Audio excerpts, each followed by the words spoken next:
দর্শক, এই মুহূর্তে আমি দাঁড়িয়ে রয়েছি খুলনা মেডিকেল কলেজ হাসপাতালে। গত 6 দিন ধরে নিখোঁজ খুলনা বৈষম্যবিরোধী ছাত্র আন্দোলনের একজন আন্দোলনকারী বদরুল হাসান। তাকে 6 দিন পরে আজকে পাওয়া গেছে নগরীর লবণচোরা এলাকায়। ঘটনাটি ঘটেছে গত বৃহস্পতিবার। বন্যা দুর্গত মানুষদের সহযোগিতা করার জন্য বৈষম্যবিরোধী আন্দোলনের নেতৃবৃন্দর উদ্যোগে খাবার প্যাকেটিং করা হচ্ছিল। সেখানে কর্মরত ছিলেন এই বদরুল হাসান।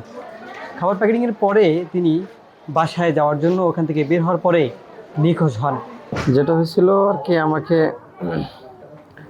একটি ঘরের ভিতর আটকে রাখা হয়েছিল। আমাকে অন্ধকার ঘরের ভিতর আটকে রাখছিল। তো আমাকে শারীরিক কোনো টর্চার করেনি, মানসিক এবং মেন্টালি কিছু টর্চার হয়েছে। এবং আমার সামনের পথকে থামায় দেওয়ার জন্য যে পরিকল্পনা মাসিক আমাকে তারা কিডন্যাপ করছিল। তারা তাদের টেন্ডেন্সি হচ্ছে আমি যেন সামনে আর না আগাই, এই জন্য আর কি তারা আমাকে কিডন্যাপ করেছিল। খুলনার সোনাডাঙ্গা থানা ও সদর থানায় দুটি ডায়েরি করেছিলেন তার স্ত্রী। এরপর তিনি নিখোঁজের 2 দিন পর খুলনা প্রেস ক্লাবে সংবাদ সম্মেলন করেন। তার 2 দিন পরে খুলনা ময়লাপাতা মোড়ে মানববন্ধন করে তার পরিবার খুলনা আইনশৃঙ্খলা বাহিনীকে হুঁশিয়ারি দিয়েছিলেন 24 ঘন্টার।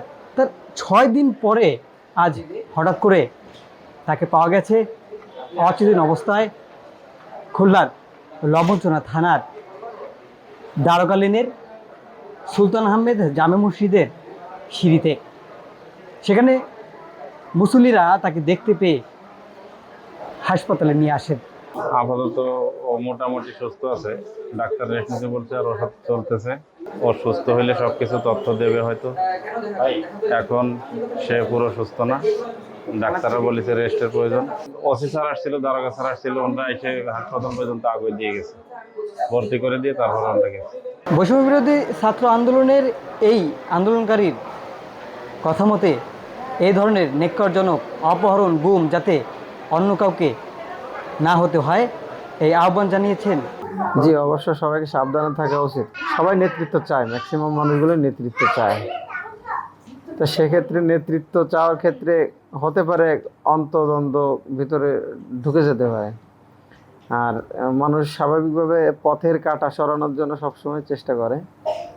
এজন্য যেহেতু কোথাও এখন ওইভাবে কমিটি দেওয়া হয়নি, ভবিষ্যতে হয়তো দেওয়া হবে। কমিটি দেওয়ার আগ পর্যন্ত হয়তো সবাইকে সতর্ক থাকা বা নিজেদের ভিতরে আন্ডারস্ট্যান্ডিংটা সুন্দর করে বুঝে নেওয়া উচিত, যে সামনে যাতে সমস্যা না হয়।